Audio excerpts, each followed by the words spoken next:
Hey, what's up everybody? So today I'm going to show you one of my favorite soup recipes ever. It is Zuppa Toscana soup, and you can get this from Olive Garden. It's my version, my play on the Olive Garden classic. So here are all of the ingredients. So I have some kale, the potatoes, some white wine, some salt, bacon, got some hot Italian sausage or Jimmy Dean sausage, some chicken stock, better than bouillon, a chicken base, some heavy cream, Parmesan cheese, a little bit of pepper, some minced garlic, as well as an onion. So the good thing about this dish is that you literally can make it all in one pot. It takes a little while to kind of like get everything started, but like I said, you can make everything in one pot. So first, I'm just gonna chop up that sausage. Just gonna kind of like use the back of my spoon or spatula and just kind of press it all in there. Cook it for. We want to cook it pretty much all the way through.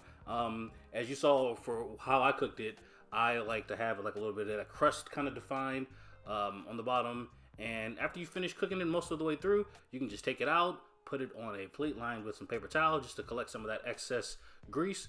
And now it's time to go in with the bacon. So I have about 6 slices of bacon that I just sliced up, essentially. And you can just place the bacon in there. I like to place it in there cold so it can really render out a lot of that fat.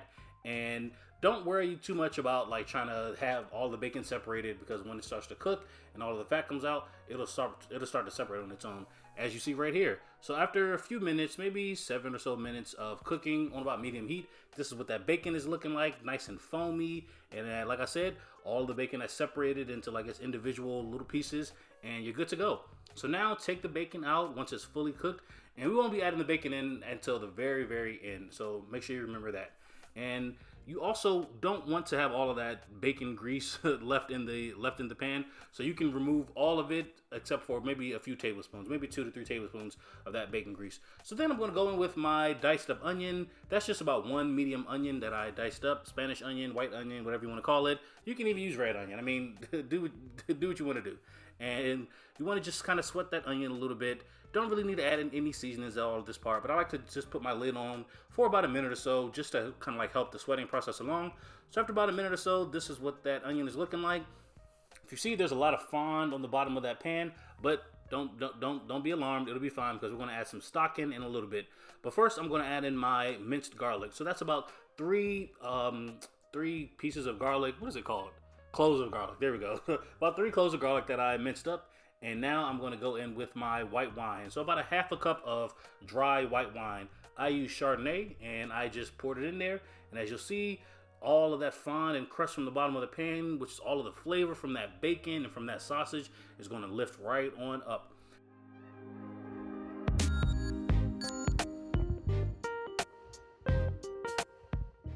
So it's been about 3 minutes, and this is what everything is looking like. So as you see, the onions and garlic have really married together, really started to really sweat off a lot, and all of the flavors are all in there. And you also see that the fond has lifted off the bottom of the pan, so the color has deepened a little bit, and this is perfect, y'all. So I like to add in a couple tablespoons of flour, maybe a tablespoon and a half or so of flour. Mix that all in there kind of slowly until it's all incorporated. And I say slowly because you don't want everything to start clumping up, because it'll just make it a little bit more difficult to kind of like separate once we add in this quart of chicken stock. So now, as you see, I'm adding in that chicken stock, and that is where really is going to start the actual soup. So this is like really the base of the soup right here. So I'm going in with the quart of that chicken stock. And I also like to just go in with a little bit of water as well. So I went in with a couple of cups of water, about 2 cups of water all in all. And just put that in there, mix everything all up together. And if you know me, y'all know I love better than bouillon, anything. So I went in with about a teaspoon of that better than bouillon chicken base.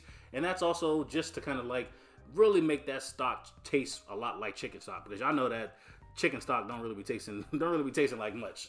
So I just went in with that just to really drive home that chickeny kind of flavor. So you just want to just bring that to a little simmer, and after that, I'm just going in with a little bit of pepper. I don't really use salt or anything like that. And I guess before you bring it to a simmer, I should say, you want to add in the diced potatoes. So if you remember from the beginning of the video, I had 3 potatoes, and I just kind of roughly diced them, maybe into 1/4 of an inch thick pieces. Not really diced, I guess, just kind of chop them up roughly. And right before you reach that boiling point, you want to go in with all of the sausage that we cooked off earlier, and now it's had a nice little bit of time to sort of drain out, so you don't have all of that excess grease in there, because that grease is just not your friend, and I ain't really trying to I wasn't really trying to consume all of that. So just put it in the sausage, and after that I'm gonna just mix it all up a little bit, then put my lid on and let it cook.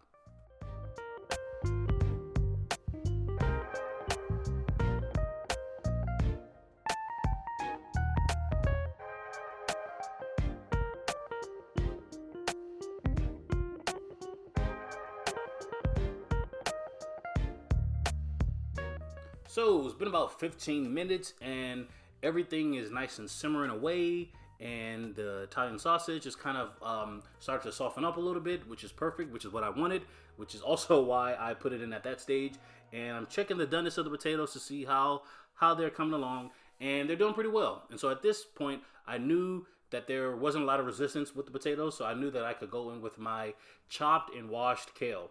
And I have about 6 cups all in all of kale that I put in there. I had a little bit more that I was ready to put in there, but you want to just start off with about 6 cups just to see how it's going to wilt all up for you. And if you know that you want more kale in there, definitely do that. You know, this is customizable, and yeah, just have fun with it.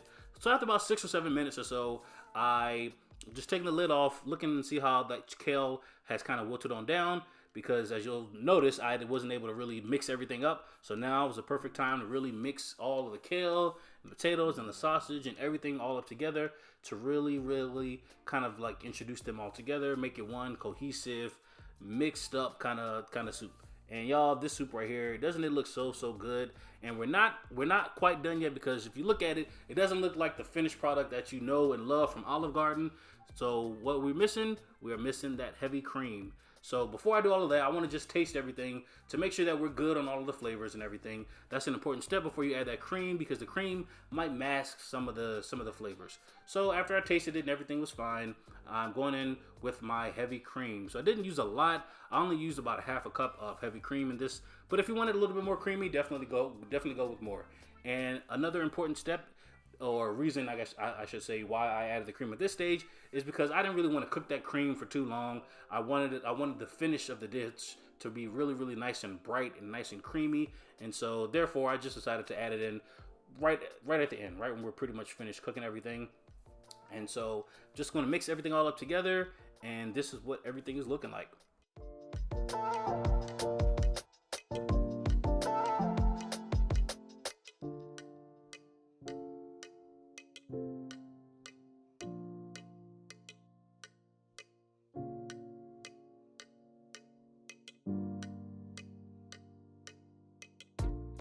So y'all, I do not have that cheese wheel or cheese spinner grater thing that they have at Olive Garden, but I mean this right here will do. So I just added in a little bit of fresh Parmesan cheese, freshly grated, I should say, and also going in with all of that chopped bacon. But I did save a little bit just for presentation purposes for each individual bowl that I'm going to serve. And you know, you want to just sprinkle a little bit of bacon on the top, and you know, really just kind of like make people who eat it really feel like they're eating something special. Because I don't know if they really do that at Olive Garden. I don't think they really do that part at Olive Garden. But you know, you're making it yourself, so you can be a little bit more festive with it. But yeah, y'all, add that bacon in at the end, mix everything all up together. If you see, I also added in a little bit of red chili flakes just for a little bit of heat. I also like to do that at the end because everybody might not like spiciness, so do that at the end. And y'all, this soup is pretty much done. I love this soup so much. Every time I go to Olive Garden, I always have to get it. So I hope you love it. Let me know what you think in the comments. And y'all, I will see y'all in the next video. Later.